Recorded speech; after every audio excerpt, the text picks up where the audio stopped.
नमस्कार दर्शकों, मैं कपिल देव राजपूत एक बार फिर आपके साथ हाजिर हूं। और जैसा कि मैं निरंतर दिखा रहा हूं कि मैनपुरी लोकसभा पे उपचुनाव चल रहा है। नेताजी मुलायम सिंह यादव जी की पुत्र वधू डिम्पल यादव जी समाजवादी पार्टी की प्रत्याशी हैं, और वहीं अगर भाजपा की बात करें तो राज प्रताप सिंह साक्य प्रत्याशी हैं। और इस समय मैं भाजपा कैंप कार्यालय भोगांव विधानसभा में जो है नगर में है भोगांव में, वह मौजूद हूँ। और मेरे साथ हैं स्वामी प्रवक्तानंद महाराज जी। पीलीभीत की विधानसभा है एक बरखेड़ा, वहां से विधायक हैं। महाराज जी के सभी लोग दर्शन करने आ रहे हैं, महाराज जी से मिलने आ रहे हैं, आशीर्वाद लेने आ रहे हैं। कह रहे हैं कि महाराज जी बहुत ही सरल स्वभाव के हैं। महाराज जी, आप समाजवादी पार्टी के खिलाफ यहाँ वोट मांग रहे हैं, मगर आपका तो एकदम सरल स्वभाव है, और उसके बाद आप राजनीति में कैसे आ गए? देखिए, जिस तरह की आज देश में राजनीति है, मैं समझता हूँ ये हमारा सौभाग्य है। धन्य है वो लोग जब भगवान श्री राम का पदार्पण इस धरा पर हुआ था, और जो उनके साथ में मित्रवत व्यवहार करके उनके साथ जिए होंगे, वो कितने खुश नसीब रहे होंगे। उनका हाँ अलग ही दौर रहा होगा। धन्य है वो लोग जब धरा पर त्रेता में के बाद द्वापर में कृष्ण आए, उनके साथ ग्वाल वालों के साथ गईएं चराई, माखन खाए, और तमाम असुर लोगों से लड़ाई की और उनका संहार किया। तो वो लोग धन्य थे जिन्होंने कृष्ण के साथ लीला विग्रह किया, लीला ग्रह और की देखा, अपना समय बिताया। और आने वाला इतिहास इस देश के प्रधानमंत्री श्रीमान नरेंद्र मोदी जी, उत्तर प्रदेश के मुख्यमंत्री यशस्वी पूज्य योगी आदित्यनाथ जी, ये दोनों लोग इस धरा पर उसी पराकाष्ठा में हैं। काश वो लोग, उनके लिए जीवन एक अलग दिव्य और अलग अनुभव करने वाला होगा, और भविष्य के इतिहास के पन्नों में दर्ज होगा। आने वाली पीढ़ी कहेगी कि भैया जब योगी और मोदी थे तो हमारे चाचा ताऊ और बाबा थे। तो हम लोग धन्य हैं कि आज मोदी और योगी के युग में हैं। ये हमारा सौभाग्य है कि हम आज राजनीति से जुड़े, और हमें देश की और प्रदेश की और विधानसभा की जनता से जो प्यार और स्नेह मिल रहा है वो वास्तव में अकथनीय है।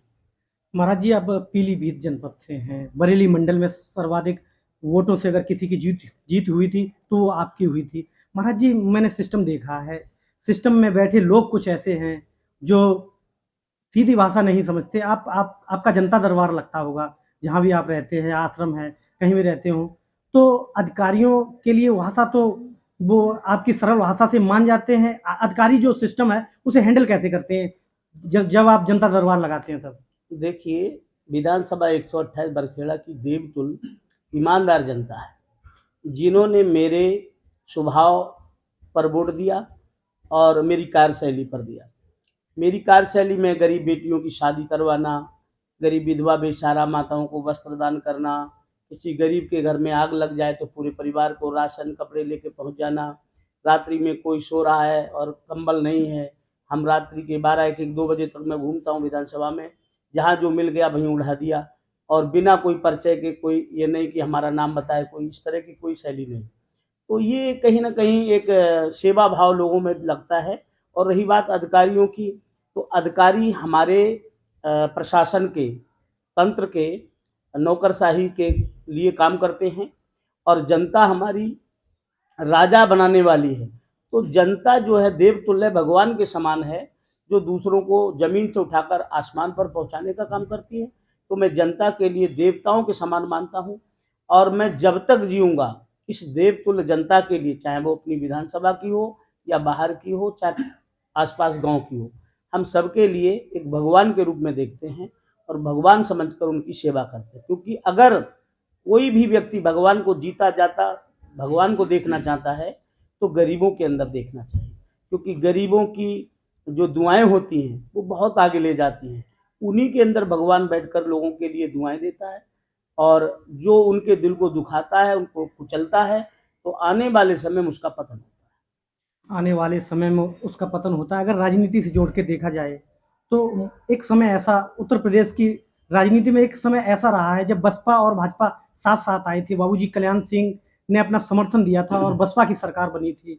और 6 महीने का जो तय हुआ था, उसके बाद जब बसपा ने 6 महीने शासन कर लिया, उसके बाद अपना समर्थन वापस ले लिया, तो बसपा के बारे में आप क्या कहेंगे? आज मौजूदा स्थिति बसपा की प्रदेश में ये है कि उसके पास सांसद तो हैं 10 मगर विधायक 1 है। बाबूजी कल्याण सिंह जी हमारे एक आदर्श थे और उन्होंने इस देश में आदर्श स्थापित करने का काम किया है। मैं समझता हूँ वो देवतुल्य थे और उत्तर प्रदेश जैसा पूरे भारत में सबसे बड़ा सूबा है, उसके वो मुख्यमंत्री बने और उनके अंदर हमेशा त्याग की भावना थी। काश अगर वो उनके अंदर त्याग नहीं होता तो आज अयोध्या में भव्य राम मंदिर नहीं बन रहा होता। उन्होंने गद्दी और सिंहासन को ठोकर मारते हुए रामलला को चुना। जिस रामलला को देखने के लिए अयोध्या में हजारों स्वयंसेवकों की भीड़ उमड़ती थी और जहां पर हजारों लोगों पर गोलियां चला करके समाजवादी की सरकार ने निहत्तेकार सेवकों को मराने का काम किया था, पर बाबूजी ने कहा कि मैं निहत्ते पर कोई गोली नहीं चलवाऊंगा और चाहे भले ही मुझे फांसी क्यों न लग जाए। ऐसा कहने वाला दुनिया में कोई दुर्लभ है और बाबूजी ने वही किया कि निहत्तों पर गोली नहीं चलाई गई, जबकि माननीय गृह मंत्री जी और देश के प्रधानमंत्री नरसिम्हा राव जी लगातार दबाव बना रहे थे कि वहाँ गोली चलवाइए, लेकिन बाबूजी ने गोली नहीं चलवाई और श्री राम को जब तक रामलला वहाँ पर स्थापित नहीं हो गए तब तक उन्होंने इस्तीफा नहीं दिया और जब रामलला स्थापित हो गए तुरंत सरकार को ठोकर मार दी और कहा मुझे नहीं चाहिए ऐसा सिंहासन। महाराज जी, मैं मैनपुरी का रहने वाला हूँ। मैनपुरी समाजवादियों का गढ़ जब से पार्टी बनी है तब से है। 1.5 साल के अंतराल में कल्याण सिंह जी का स्वर्गवास हुआ, बीते दिनों में मुलायम सिंह जी का भी स्वर्गवास हुआ। दोनों ने उत्तर प्रदेश में राजनीति की है। कल्याण सिंह जी ने कहा कि साहब मैं राम भक्तों पे गोली नहीं चलवाऊंगा, चाहे मेरी सीएम की कुर्सी चली जाए। और दूसरी तरफ मुलायम सिंह यादव जी थे जिन्होंने कहा कि मैंने लॉ एंड ऑर्डर मेंटेन रखा और मैंने नियमों को नहीं तोड़ा और गोली अगर चलवाने की नौबत आई तो मैंने कार सेवकों पे गोली चलवाई, मगर मैंने नियमों को नहीं तोड़ा। तो दोनों लोग मुख्यमंत्री रहे, दोनों लोगों ने एक अच्छा खासा शासन किया प्रदेश में। तो दोनों में क्या अंतर समझते हैं आपके अपने दृष्टिकोण से? देखिए, इसमें बहुत बड़ा अंतर है और वो अंतर साफ देश की देवतुल्य जनता को दिखाई दे रहा है। सरकार के गद्दी के पीछे लोग गोली चलवा के किसी के का पति होता है, सुहागिन का, और किसी का बेटा होता है, किसी बच्चे का पिता होता है, वो व्यक्ति उस पर गोली चला देना ये कोई मानवता नहीं है। और इसी का परिणाम है कि आज समाजवादी का पूरा कुनबा, पूरा परिवार जो परिवारवाद की, जातिवाद की, वंशवाद की राजनीति कर रहे हैं, उसी का परिणाम है कि आज समाजवादी बिल्कुल रसातल में चली गई है। और अगर ये मैनपुरी का चुनाव हम लोग जीतते हैं तो समाजवादी को नाम लेने वाला कोई नहीं बचेगा। और रही बात आपने कहा बीएसपी मायावती जी के बारे में, तो मायावती जी ने एक समय था वो, और उनकी क्या बातें हुई होंगी सरकार में उसकी जानकारी मुझे नहीं है, पर आज परिणाम सामने है, उसमें कोई कहने की जरूरत नहीं। बसपा आज हाशिए पे है, बहुजन समाजवादी पार्टी। नहीं, मैं उसमें कुछ नहीं कहना चाहूँगा क्योंकि ना वो राजा रहे ना वो रानी रही, कहने सुनने को केवल कहानी है।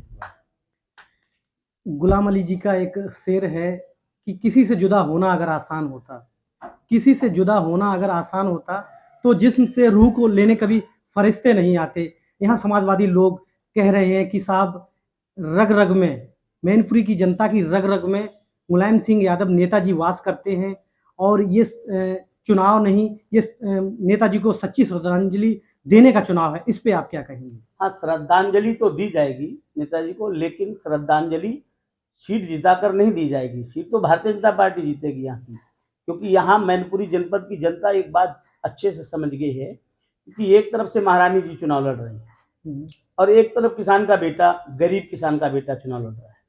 अब जानते महारानी कहाँ रहती हैं? महलों, राजमहल में। और महारानी से किसी नव युवक को मिलना, बुजुर्गों को मिलना बड़ा मुश्किल होता है। तो अब हर आदमी तो महारानी जी से मिलेगा नहीं उपलब्ध, और इस क्षेत्र के सांसद को तो सुबह से लेकर शाम तक जनता दरबार लगाना पड़ेगा, लोगों की समस्याओं को सुनना पड़ेगा, किसी की मोटरसाइकिल को छुड़वाना है, किसी का पीएम हाउस पर पोस्टमार्टम करवाना है, तमाम काम ऐसे होते हैं जो कि महारानी तक नहीं जा सकते। और जब महारानी जी से मिल नहीं सकता कार्यकर्ता, क्योंकि किसान का बेटा खेत में रहता है। अब हमारा जो बेटा है किसान का, रघुराज सिंह साग जी, वो खेत में रहेंगे, मतलब गांव-गांव रहेंगे, क्षेत्र में जाएंगे, जनता के बीच अपना तो पूरा जनता समय के देंगे। बीच में रहेंगे, लोगों की बात सुनेंगे। और मुझे उम्मीद है कि इस बार लोकसभा मैनपुरी रघुराज साहब के पक्ष में जा रही है और मुझे लगता है अच्छे मतों से हम जीतेंगे। तो स्वामी प्रवक्तानंद महाराज जी हमारे साथ थे, जिन्होंने मैनपुरी के चुनाव पे भी जानकारी दी। और देखने वाली ये बात होगी कि 8 दिसंबर को जब मतों की गिनती की जाएगी तो यहाँ साइकिल दौड़ती है, कमल का फूल खिलता है। मेरे सहयोगी अजय राजपूत के साथ कपिल देव राजपूत, ग्राउंड न्यूज़ मैनपुरी।